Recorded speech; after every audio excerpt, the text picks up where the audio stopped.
विक्रम प्रज्ञान को नींद से जगाने के लिए इसरो आज फिर करेगा कोशिश। एक दिन पहले नहीं मिली थी सफलता। चंद्रमा के दक्षिणी ध्रुव पर 15 दिन की जमा देने वाली रात के बाद फिर सवेरा हुआ है। ऐसे में भारतीय अंतरिक्ष अनुसंधान संगठन इसरो लैंडर विक्रम और रोवर प्रज्ञान को एक बार फिर नींद से जगाने की कोशिशों में जुट गया है। शुक्रवार को इनमें संपर्क की कोशिश की गई, लेकिन सफलता नहीं मिली। अब शनिवार को फिर उन्हें जगाने की कोशिश होगी। शुक्रवार को इसरो ने माइक्रो ब्लॉगिंग साइट एक्स पर पोस्ट में कहा, विक्रम लैंडर और रोवर प्रज्ञान के साथ संचार स्थापित करने के प्रयास किए गए ताकि उनके जागने की स्थिति का पता लगाया जा सके।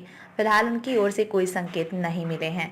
संपर्क स्थापित करने के प्रयास जारी रहेंगे। इसरो के स्पेस एप्लीकेशन सेंटर के निदेशक नीलेश देसाई ने कहा, हमने लैंडर और रोवर दोनों को स्लीप मोड में डाल दिया था क्योंकि तापमान 0 से 120 से 200 डिग्री सेल्सियस तक नीचे चला जाता है। उम्मीद है कि रोवर और प्रज्ञान से फिर संपर्क होगा। 15 दिन स्लीप मोड में रखे गए थे दोनों।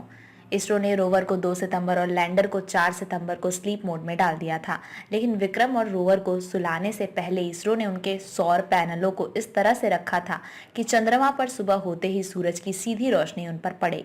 इसके अलावा बैटरी भी पूरी तरह चार्ज कर दी थी। अब चंद्रमा पर रात के बाद फिर दिन हुआ और इसरो की उम्मीद है कि सूरज की रोशनी से विक्रम और प्रज्ञान में लगे सौर पैनल चार्ज होंगे तो एक बार फिर दोनों काम करने लगेंगे। अगर ऐसा होता है तो वैज्ञानिकों के लिए बहुत बड़ी उपलब्धि होगी और उन्हें कम से कम अगले 15 दिनों तक चंद्रमा के बारे में कुछ और नई महत्वपूर्ण जानकारियां जुटाने का मौका मिल जाएगा। प्रज्ञान ने की थी 100 मीटर तक चहलकदमी। लैंडिंग के बाद 15 दिनों के दौरान रोवर प्रज्ञान ने विभिन्न तरह के शोध के लिए चंद्रमा की सतह पर करीब 100 मीटर की दूरी तय की थी। उसने दक्षिण ध्रुव के पास चंद्रमा की सतह पर सल्फर एस की मौजूदगी की पुष्टि की थी। इसरो ने शुरुआत में रोवर के लिए 300 से 350 मीटर की दूरी तय करने की योजना बनाई थी, परंतु कुछ निश्चित कारणों से रोवर सिर्फ 105 मीटर की दूरी तय ही कर पाया। इसके बावजूद मिशन उम्मीद से ज्यादा सफल रहा। लैंडर विक्रम ने सफलतापूर्वक चंद्रमा पर हॉप परीक्षण पूरा किया, जो भावी चंद्र मिशन और मानव अन्वेषण के लिए महत्वपूर्ण उपलब्धि है। ये रहा आज का प्रमुख समाचार।